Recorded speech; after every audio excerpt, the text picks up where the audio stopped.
নমস্কার। বিদিশার গল্প পাঠের আসরে সকলকে স্বাগত। আজ পড়ব সুনীল গঙ্গোপাধ্যায়ের ছোট গল্প পুরানো স্পর্শ। প্রথম দর্শনে বুকটা খুব দমে যায়, মনে হয় যেন সম্পূর্ণ অচেনা একটা বাড়ি। লোহার গেটের দুপাশে দোকান ঘর, তারপর সরু এক চিলতে বাগান, তাতে কিছু চন্দ্রমল্লিকা নেতিয়ে আছে। একজন ছুতোর মিস্ত্রি চেয়ার সারাচ্ছে এক পাশে বসে। বাড়ির ভিতর থেকে একটি 14-15 বছরের ছেলে বেরিয়ে এসে প্রায় ছুটতে ছুটতে চলে গেল গেটের বাইরে। ভদ্রলোকটি বললেন, আসুন, ভেতরে আসুন। বিকাশ থমকে দাঁড়িয়ে আছে, চারপাশ দেখছে। ঠিকানা ভুল হয়নি তো? সে কিছুই চিনতে পারছে না। এই বাড়িটাকেও তো খুব নতুন বলে মনে হয় না। বিকাশ আপন মনে বলল, অনেক বড় বাগান ছিল, অনেক গাছপালা, দুটো পুকুর ছিল। ভদ্রলোক বললেন, একটা পুকুর অবশ্য এখনো আছে। সেরকম কোনো বড় বাগানের কথা আমার মনে পড়ে না। বিকাশ লোকটিকে মনোযোগ দিয়ে দেখল। বিকাশের চেয়ে অন্তত 15-16 বছরের ছোট।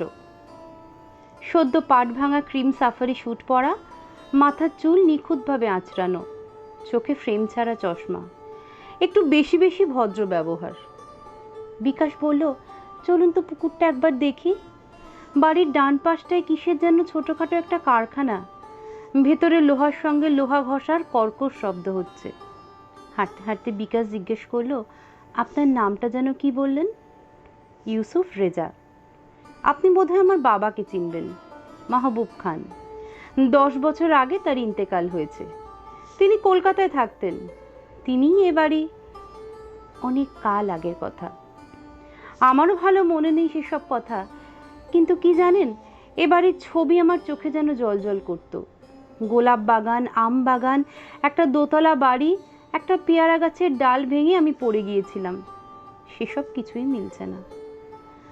অনেক কিছুই বদল হয়ে গেছে। বেশ কিছু জমি বিক্রি করে দেওয়া হয়েছে। আমার আব্বুরা ছিলেন 3 ভাই। আপনি কলকাতা আসেন না? 72-তে একবার গিয়েছিলাম, তাও 2-3 দিনের জন্য। আমি ঢাকা থেকে এলাম প্রায় 30 বছর বাদে। এত কাছে, কলকাতা থেকে প্লেনে মাত্র আধ ঘন্টা লাগে। ইচ্ছে করলেই তো আসা যায়, তবু আসা হয়নি। আপনি হোটেলে উঠেছেন? ইচ্ছে করলে এখানে এসেও থাকতে পারেন। একটা গেস্ট রুম আছে আমাদের বাড়িতে। এটা আপনারও বাড়ি বলে মনে করতে পারেন। ধন্যবাদ ধন্যবাদ, আমি এসেছি অফিসের কাজে। হোটেলে আমার সঙ্গে আরও 2জন কলিগ আছেন। আমার খুব শখ ছিল জন্মভিটাটা একবার দেখে আসব। এখানে জন্মেছি, খেলা করেছি। রেজা সাহেব, আপনার কলকাতার বাড়ি দেখতে ইচ্ছে করে না? আমি তো কলকাতায় জন্মাইনি, আমার জন্মই ঢাকা শহরেই। শুনেছি কলকাতায় আমাদের প্রপার্টি ছিল। আমার বাপদাদারা কোনো হিন্দু ভদ্রলোকের সঙ্গে এক্সচেঞ্জ করেছিলেন। আমাদের ঢাকায় বিরাট প্রপার্টি ছিল, 51 পরিবার তো। হঠাৎ কথা থামিয়ে বিকাশ প্রায় চিৎকার করে উঠল, আরে এই তো সেই পুকুর। ইউসুফ রেজা মৃদু হেসে বললেন, তাহলে একটা কিছু চিনতে পেরেছেন। বিকাশ দ্রুত এগিয়ে গিয়ে বলল, হ্যাঁ হ্যাঁ, এই সেই ঘাটটা। এই আম গাছটা আমার বাবা নিজের হাতে লাগিয়েছিলেন। আমি গাছটাতে বেশ বড় অবস্থাতেই দেখে গেছি। খুব মিষ্টি আম হতো। এটা বোধহয় সে গাছটা নয়। এ গাছের আম বেশ টক। তাই নাকি? সেই গাছটা নয়, তার জায়গায় অন্য গাছে হয়েছে। কিন্তু টক আম হবে কেন? আমি দাদা আম খাই না, আমের মর্ম বুঝি না। এই পুকুরে আমি সাঁতার শিখেছি, এখানে মাছ ধরেছি কত। বড় বড় কালীবউশ মাছ ছিল। এই পুকুরটাও বুঝিয়ে ফেলা হবে। এখানে একটা মাল্টি স্টোরেড বাড়ি উঠবে। বিকাশ আঁতকে উঠে বলল, হ্যাঁ, এই পুকুরটাও থাকবে না? কত কালের পুকুর, এখানে একদিন আমার মা। ইউসুফ বলল, ঢাকা শহর এখন কত বড় হয়ে গেছে, জমির দাম বেড়ে গেছে সাংঘাতিকভাবে। কলকাতায় কি অনেক বাড়িতে এখনো প্রাইভেট পুকুর আছে? সে প্রশ্নই ওঠে না। আপনারা যদি ঢাকায় থাকতেন, তাহলে আপনারাও এখন পুকুর বুঝিয়ে বাড়ি তুলতেন। হয়তো তাই। পুরানো দোতলা বাড়ি ভেঙে 5তলা বাড়ি হতো। আচ্ছা রেজা সাহেব, বাড়িটার পিছন দিকটা বেশি পুরনো মনে হচ্ছে না? বটের চারা গজিয়ে গেছে, একটা জায়গা ভাঙা। ঠিক বলেছেন, এই অংশটা পুরানো, আমার ঠাকুমা থাকেন। এই দিকটায় নতুন কনস্ট্রাকশন হয়নি। তার মানে এই দিকটা এখনো অরিজিনাল বাড়ি রয়েছে? খুব সম্ভবত। বিকাশ একটা দীর্ঘশ্বাস গোপন করে পুকুরটার চারপাশে একবার ঘুরে এলো। তার বাল্যকালের স্মৃতিতে পুকুরটাকে যেন আরো অনেক বড় মনে হতো। এখন আর সেরকম কিছু লাগছে না। নিজেদের বসত বাড়ির ছবিটাও যেন ভেঙে টুকরো টুকরো হয়ে যাচ্ছে। যেখানে গোলাপের বাগান ছিল সেখানে কারখানা। একসময় বিকাশ দেখলো ইউসুফ পাশে নেই। তাকে নস্টালজিয়ার সুখ ভোগ করতে দিয়ে সে যেন কোথায় চলে গেছে। এখানে এলে যত রোমাঞ্চ হবে ভেবেছিল বিকাশ, তেমন যেন হচ্ছে না। একসময় এখানে তাদের বাড়ি গম গম করত। নিজেদেরই পরিবারে 10-12 জন মানুষ, তাছাড়া বেশ কয়েকজন আশ্রিত ও দাসদাসী। পাড়া প্রতিবেশীরা আসতো যখন তখন। বিকাশ এখন একা পুকুর ধারে দাঁড়িয়ে আছে, কাউকেই চেনে না। বাড়ি ঘর সব অন্যরকম, একমাত্র এই পুকুরটাকেই আপন বলে মনে হয়। জলের রং কালো হয়ে গেছে। এই জলের কাছে মুখ ঝোঁকালে সে কি তার বাল্যকালের মুখচ্ছবিটা দেখতে পাবে? ইউসুফ আবার ফিরে এসেছেন। বিকাশ বলল, আপনাকে অনেক ধন্যবাদ রেজা সাহেব, আপনি আমার জন্য এতখানি সময় নষ্ট করলেন। এবার আমি চলি। ইউসুফ বলল, এর মধ্যে যাবেন কি? বাড়ির ভিতরে আসেন, একটু চা খেয়ে যাবেন। বিকাশ বলল, থাক, এখন আর চা খাবো না, এরপর সন্ধে হয়ে যাবে। আমি তো এতকাল পরে এসে ঢাকার রাস্তাঘাটও চিনতে পারছি না। সন্ধ্যের পর হোটেলে পৌঁছতে অসুবিধা হবে। ইউসুফ বললেও, তার কোনো সমস্যা নেই, আমার গাড়ি আপনাকে ছেড়ে দিয়ে আসবে। চায়ের ব্যবস্থা হয়ে গেছে। বসবার ঘরটি অত্যন্তই সুসজ্জিত। দেওয়ালে বিদেশের আধুনিক শিল্পীদের কয়েকটি ছবির প্রিন্ট। ইউসুফ রেজার অবস্থা বেশ সচ্ছল, ব্যবহারও অত্যন্ত মার্জিত ও ভদ্র।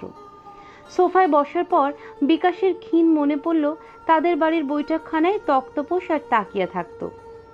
একটু পরে একজন মহিলা ঢুকে বললেন, আসসালামু আলাইকুম।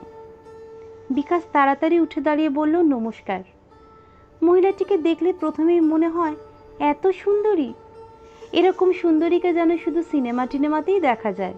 যেমন রং তেমন শরীরের গড়ন, মুখে চোখে সপ্রতিভ ভাব। দেখলেই বোঝা যায় লেখাপড়া ভালোই জানেন। ইউসুফ বললেন, আমার স্ত্রী হেনা।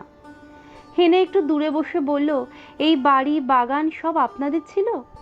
এত সব সম্পত্তি ফেলে কলকাতায় চলে গেলেন? বিকাশ কিছু বলার আগে ইউসুফ বললেন, না না, ফেলে রেখে যাননি। ওনারা আমাদের কলকাতার একটা প্রপার্টির সঙ্গে এক্সচেঞ্জ করেছেন। সেটা বোধহয় 1955-52 সাল, তাই না? বিকাশ বলল, অনেক কাল আগের ব্যাপার। আমাদের বাবা জ্যাঠারা এইসব করেছিলেন। আমার সেসব কিছুই মনে নেই। শুধু আমি এখানে জন্মেছিলাম, ছোটবেলায় এখানে খেলাধুলা করেছি, সেই সব একটু একটু মনে আছে। হেনা বলল, নিজের জন্মস্থান অপরের হয়ে গেছে, এর জন্য কষ্ট হয় খুব, তাই না? বিকাশ হেসে ফেলে বলল, আমার বাবা জ্যাঠামশাইদের কষ্ট হয়েছিল নিশ্চয়ই, কিন্তু এতদিন পরে আমার যদি কষ্ট হয় তবে সেটা নিছক মন গড়া। লোকেরা নিজেদের বাড়ি বিক্রি করে অন্য কোথাও আবার নতুন বাড়ি বানায় না? আমার কত বন্ধু উত্তর কলকাতা ছেড়ে দক্ষিণ কলকাতায় চলে এসেছে। ইউসুফ বলল, হেনার বাপের বাড়ি টাঙ্গাইল। সেখানকার প্রপার্টি বেচে আমার শ্বশুর ধানমন্ডিতে নতুন বাড়ি করেছেন। হেনা, তোমার জন্মস্থানও তো এখন পরের হয়ে গেছে। হেনা হেসে বলল, আমার জন্মস্থান একটা হাসপাতালের কেবিনে। বিকাশ মনে মনে বেশ অবাক হচ্ছে। ছোটবেলায় তাদের বাড়িতে সবচেয়ে সুন্দরী ছিল জ্যাঠতুতো দাদার স্ত্রী, তাকে বিকাশ বলতো নতুন বৌদি। তার সঙ্গে এই মহিলার খানিকটা মিল আছে, কিন্তু নতুন বৌদি বাইরের লোকের সামনে বেরোতেন না। অচেনা কোনো লোকের সঙ্গে কথা বলার প্রশ্নই ছিল না। বিকাশের ধারণা ছিল মুসলমান বাড়ির মেয়েরা পর্দানসীন হয়, কিন্তু হেনা কত সহজভাবে তার সঙ্গে আলাপ করছে, হাসছে। সময় কত বদলে গেছে। শুধু চা নয়, চায়ের সঙ্গে খাবার দাবারের এলাহি ব্যবস্থা, মস্ত বড় বড় সন্দেশ, অমৃতি, কচুরি। বিকাশ বলল, না না, আমি এত পারবো না। হেনা বলল, আপনি নিজের বাড়িতে এসেছেন, একটু মিষ্টি মুখ করবেন না? বিকাশ বলল, নিজের বাড়ি? যাদের সত্যিকারের এ বাড়িটা নিজের ছিল তারা কবে পৃথিবী থেকে চলে গেছে। ইউসুফ বলল, আমার বাবাও বেঁচে নেই, তিনি গেছেন অনেক দিন। আমার মাও তো চলে গেলেন গত বছর। বিকাশ বলল, আমার ছেলেমেয়েরা আমার মুখে ঢাকার গল্প শুনলে হাসে। তারা বলে, বাবা তুমি কতবার ওই এক গল্প বলবে। এখানে এসে বুঝতে পারছি তাদের আমি মিথ্যে গল্প বলি। সে তো আমার একটা কল্পনার বাড়ির গল্প। সেরকম বাড়ি এখন ঢাকাতে কোথাও নেই। রেজা সাহেব, আপনিও কলকাতায় গেলে আপনার বাড়িটা চিনবেন না। ইউসুফ বলল, আমি সেখানে জন্মাইনি, সে বাড়ি কখনো দেখিনি, আমার চেনার কোনো প্রশ্নই ওঠে না।